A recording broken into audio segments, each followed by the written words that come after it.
On a harsh winter night, an old black man, once a teacher and now a lonely janitor, came across a homeless white boy, weak with hunger, beside a dumpster behind a bakery. He asked no questions, simply shared his only croissant, and opened the door to his cramped room for the boy to stay. 30 years later, the boy returned in a crisp suit as the city's mayor knelt before him in gratitude and founded a center bearing his name. Before we dive in, tell us where you're watching from. We'd love to hear your thoughts. Otis sat down on the cracked concrete ledge behind the bakery, his knees stiff from a lifetime of work and regret. The winter air clawed at his coat, thin and frayed at the cuffs. In his calloused hands, he held a small piece of wax paper, folded with a care that felt sacred. He cradled it like it held breath itself, the words inside already committed to memory. Yet he read them again in his mind. You may be nothing today, but tomorrow you can be someone better. He was 58, worked nights mopping floors at Monroe General, lived in a laundry room borrowed from a friend who had since moved to Florida, but forgot to change the lock. Sometimes he joked he paid rent with silence and memories. That night, the silence felt heavier. Otis hadn't always been invisible. Decades ago, he was a proud history teacher. He wore ties and corrected grammar. But when he stood between a white coach and a black student getting shoved against lockers, the school board said he was unprofessional. They used other words too, words he never forgot, words that chased him all the way to the mop bucket. He told himself he was done helping. Too many hands had taken and never looked back. But still, when he passed the alley near the bus terminal that evening, something made him stop. Maybe it was the boy's shoes. No laces, too small, soaked through with slush. Maybe it was how the boy didn't beg, just stared at the wall like someone waiting to disappear. Otis approached slowly. The boy flinched. He looked no older than 12. Pale skin, freckles, hands tucked into a hoodie 3 sizes too big. There was a bruise on his cheekbone, purple and new. Otis cleared his throat, trying not to startle him. You eaten today? The boy shook his head, barely. Otis reached into the brown paper bag he carried from the night shift. Inside was a single croissant. His treat, his dinner, his comfort. His thumb hesitated on the edge of the bag. His stomach growled as if reminding him he hadn't eaten since breakfast.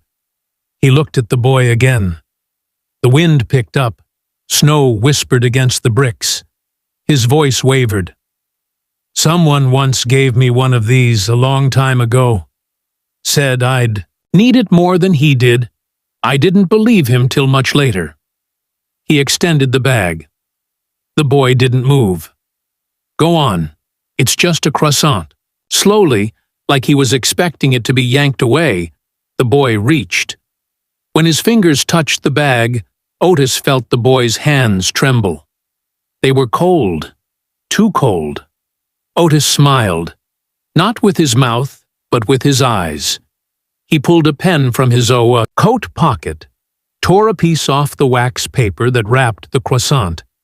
His hands shook as he wrote, then slipped the folded note into the boy's hoodie pocket, without asking. That's for later, he said, standing up. In case the world forgets to tell you something good. The boy finally spoke, voice like gravel. Why would you help me? You don't even know me. Otis paused, looked up at the broken streetlight humming overhead, then back at the boy. Because someone once helped me, and because if I don't, maybe you won't make it to tomorrow. He walked away before the tears welled. Behind him, he heard a sniffle, then the sound of the bag rustling, and then silence. That night, Otis lay in the laundry room on the cot with the springs that poked his back. He stared at the ceiling with its cobweb constellations. He hadn't eaten. His belly was empty, but his hands were warm. He whispered to himself, almost afraid of the hope in his own voice. Maybe this time it mattered.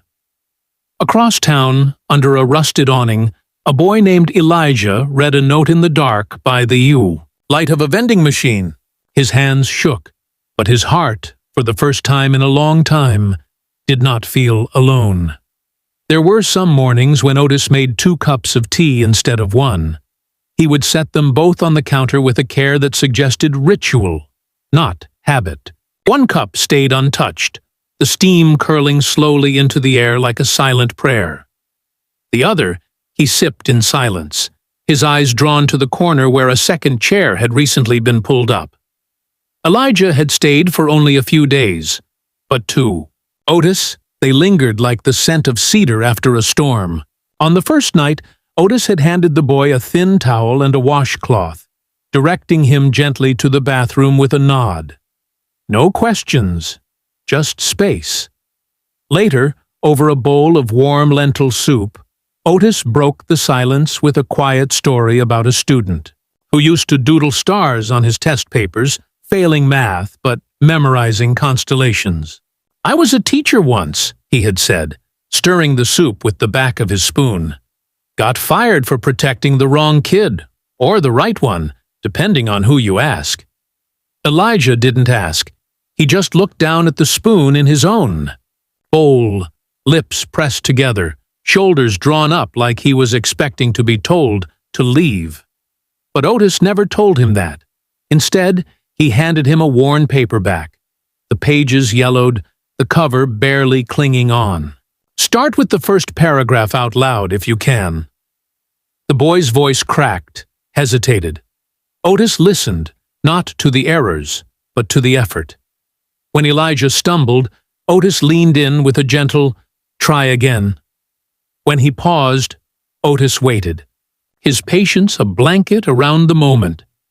And when Elijah got through a full page without faltering, Otis smiled. That deep, nodding smile that said more than praise ever could.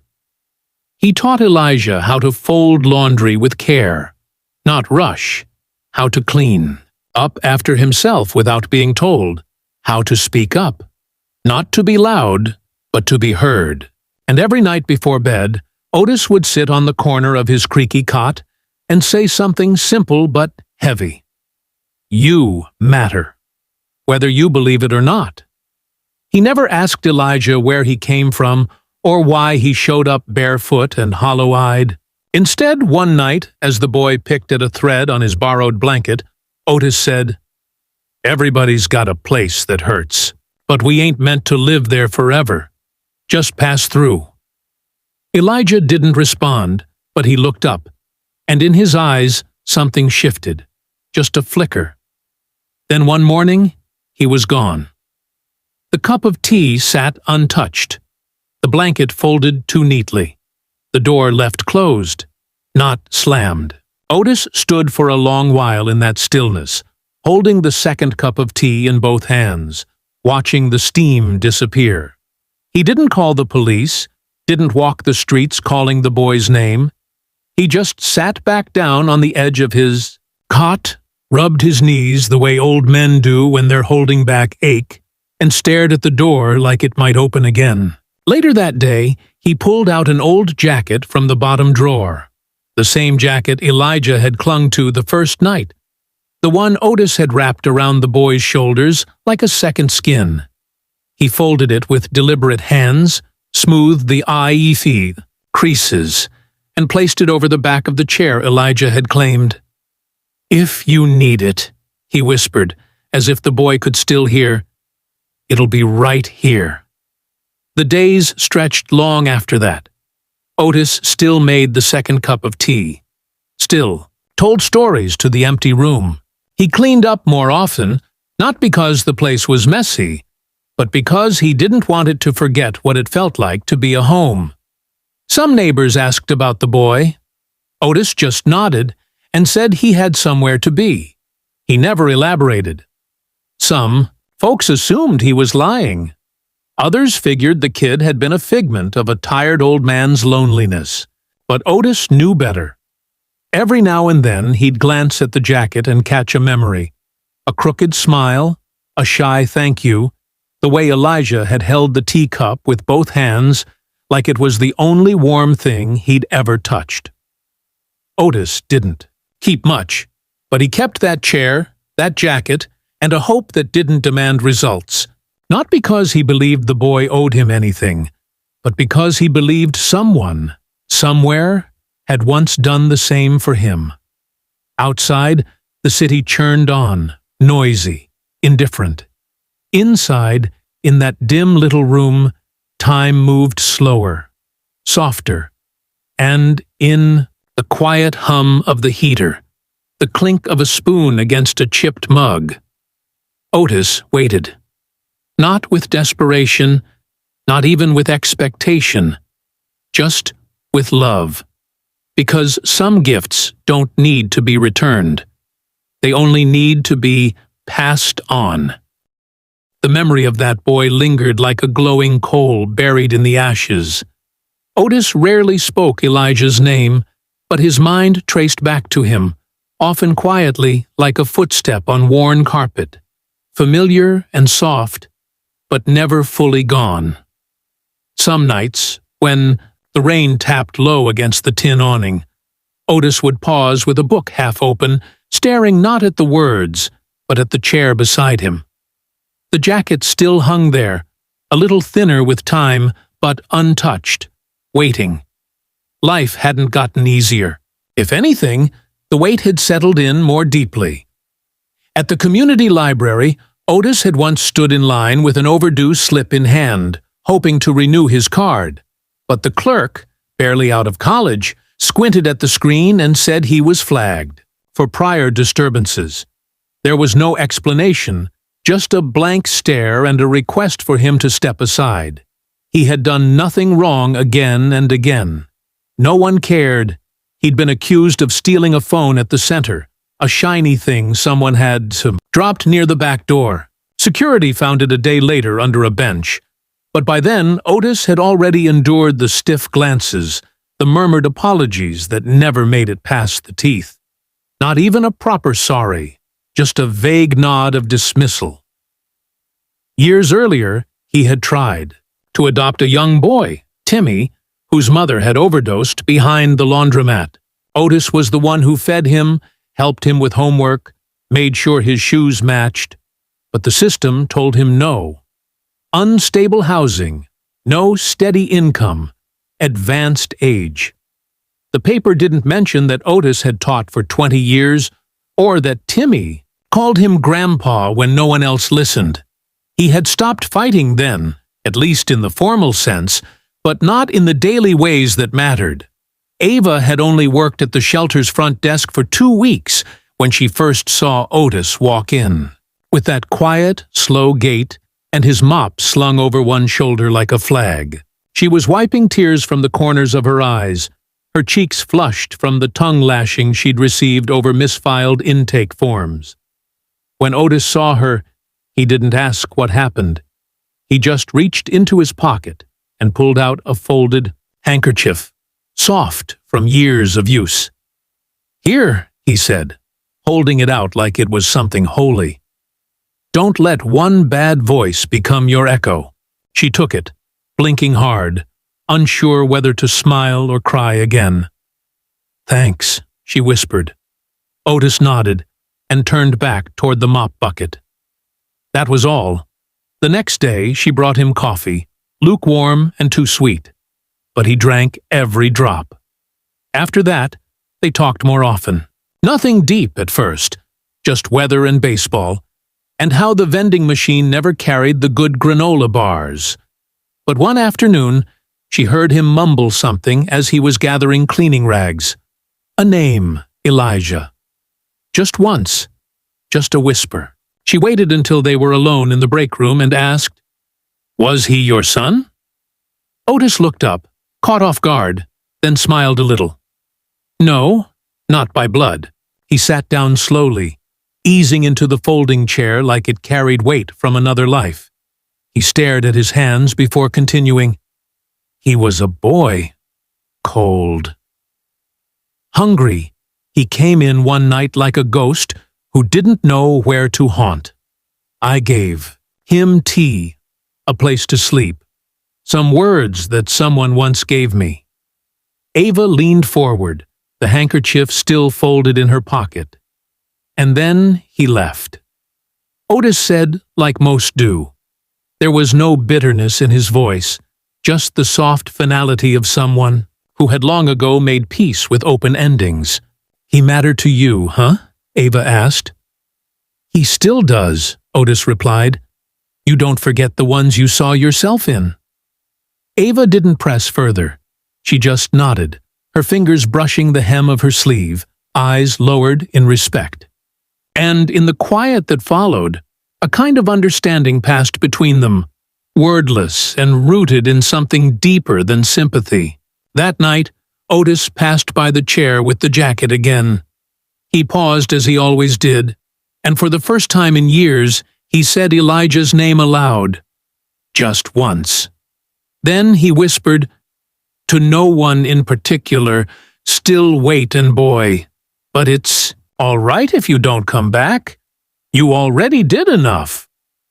The black car pulled up to the curb like it didn't belong on that street, its glossy finish reflecting a sun that never used to shine so bright in this forgotten part of town. Otis had just set down the mop bucket outside the laundromat, arms stiff from the morning shift, when the car door opened. A man stepped out slowly, as if carrying something fragile inside his chest. He wore a tailored navy blue coat, polished, shoes, and the kind of look Otis had only seen in campaign posters. But what caught Otis's attention wasn't the suit. It was the man's hands, trembling slightly as he held a folded piece of paper, yellowed and crinkled around the edges. Ava stood frozen behind the counter, watching through the glass, holding the same shirt she'd been folding for 5 minutes. Her eyes widened as the man approached Otis, then slowly removed his sunglasses. The lines on his face were different now, sharpened by time and responsibility, but the eyes were unmistakable. Elijah dropped to one knee in front of Otis. I've carried this with me for 30 years, he whispered, voice cracking. He held out the paper like it was holy. You gave me more than bread. You gave me breath. Otis didn't move at first. His chest tightened, not from surprise, but from something deeper, like watching a seed you once buried in broken soil bloom in front of you, suddenly and unapologetically alive. He reached out, his fingers rough from years of labor, and took the note as gently as if it were a bird. The same words stared back at him, faded, but still legible. You may be nothing today, but you can be someone better tomorrow. Otis blinked hard, forcing back tears that stung at the corners of his eyes. You kept it. Elijah nodded, his head bowed like a child's. That night, I almost didn't make it. I was ready to disappear. You didn't just feed me. You saw me. I became who I am because of you. Behind the window, Ava slowly stepped out. She had heard Otis speak of a boy from long ago, but she'd always assumed it was a story he told himself to feel less alone. Now the story stood before her in flesh and truth, weeping in front of a janitor everyone ignored. I ran away next morning, Elijah continued, wiping his face with the back of his hand. I was afraid, but I never forgot. I never let myself forget. Otis finally exhaled and placed a firm hand on Elijah's shoulder. You don't owe me anything, he said, voice low but steady. I did what someone once did for me. That's how we survive. We pass it on. Ava looked at both of them, her throat tightening. She suddenly realized she had been standing in the presence of something sacred all along. Not just an old man with a mop and a past, but a keeper of hope, a planter of things the world forgot to water. I want to do something for you, Elijah, said, rising slowly. Anything.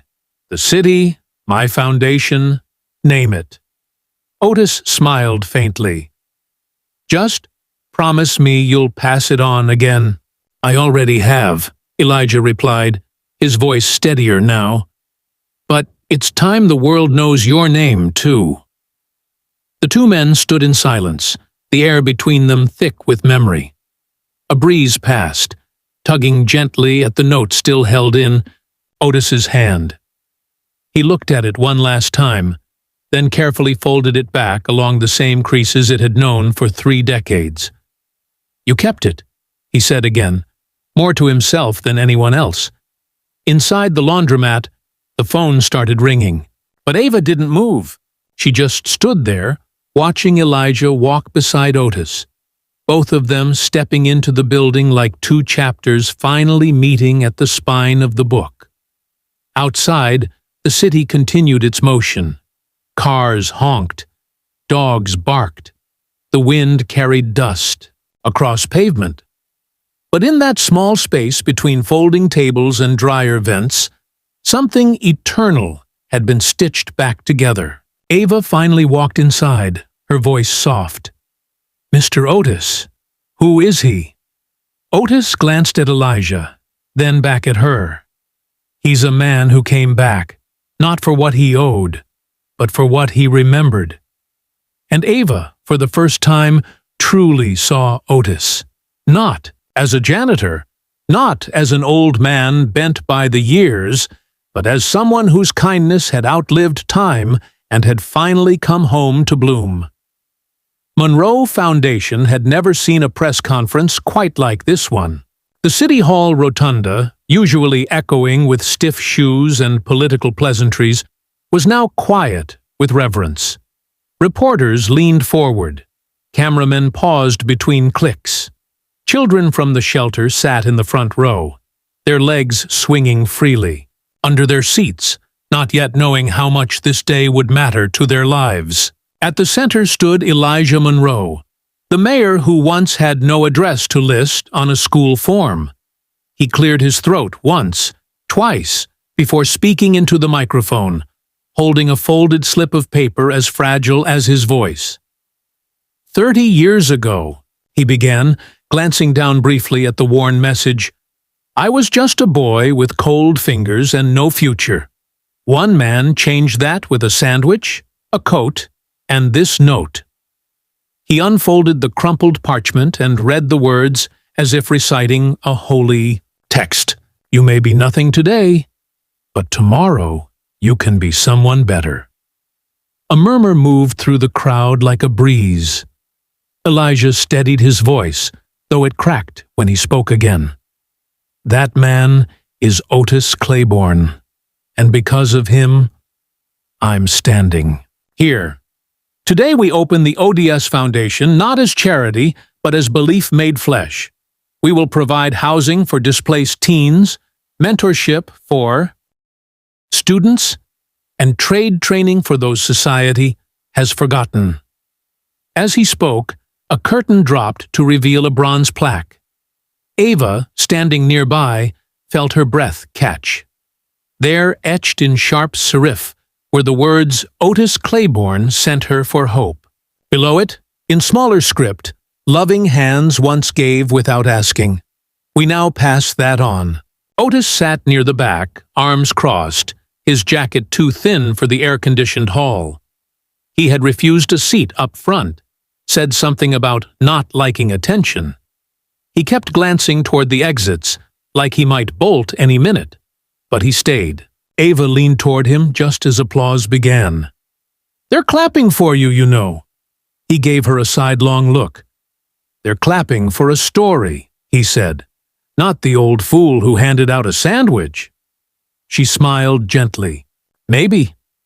But that story started with your hands. When Elijah finally walked down from the podium and approached, the room seemed to hush around them. Cameras shifted. Phones rose. Otis stood slowly, not from pride, but from habit. His hands were rough from years of bleach and soap. Elijah reached out first. "Sir," he said, holding up the note, "you don't remember me like I remember you, but this saved me." Otis looked down at the paper, then at Elijah's eyes. They were full, but steady. The boy had grown tall, but the hurt never quite left, and neither had the hope. "I just gave you a place to sleep," Otis muttered. Elijah shook his head. "You gave me permission to dream." The flashbulbs caught Otis squinting like the light was too much. He turned slightly and saw the plaque again. "You didn't have to name the whole thing after me," he said under his breath. Elijah smiled. "It had to start with the name that first saw me." Ava stepped forward. Then, her voice clear and warm. "And I'll be honored to carry it forward. We've got plans, Mr. Claiborne. Real ones. Your story's going to keep growing legs." He scratched his cheek, unsure what to say. "Just don't make it too fancy. Kids need sandwiches more than statues." "We'll make both," Ava said. "But the sandwiches will always come first." The ceremony wound down, but Otis didn't leave immediately. He walked over to the wall where the plaque was mounted and stood there for a long time. His name, once misspelled on mail and ignored on job applications, was now cast in metal. He touched the edge of the plaque. Cool, solid, real. A janitor passed by, pushing a mop, and paused when he saw Otis.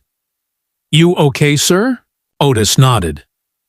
"Yeah, just making sure they spelled it right." The janitor grinned. "They sure did. Looks good up there." Otis smiled faintly, his fingers still grazing the edge. "It ain't about how it looks," he said. "It's about what it gives." Otis stopped in his tracks when he saw the boy crouched beside the rusted trash bin behind the dollar store, his small fingers picking at the crust of a discarded sandwich. The late afternoon sun cast a honeyed light across the alley, making the boy's tattered jacket glow in contrast to the dirt smudged across his cheeks. Otis stood still, one hand holding the brown paper bag that carried his modest dinner. His breath caught, not because of the cold, but because the image in front of him mirrored something he had buried deep for years. The boy looked up, his eyes too large for his thin face, holding a mix of shame and fear. He didn't run, didn't speak.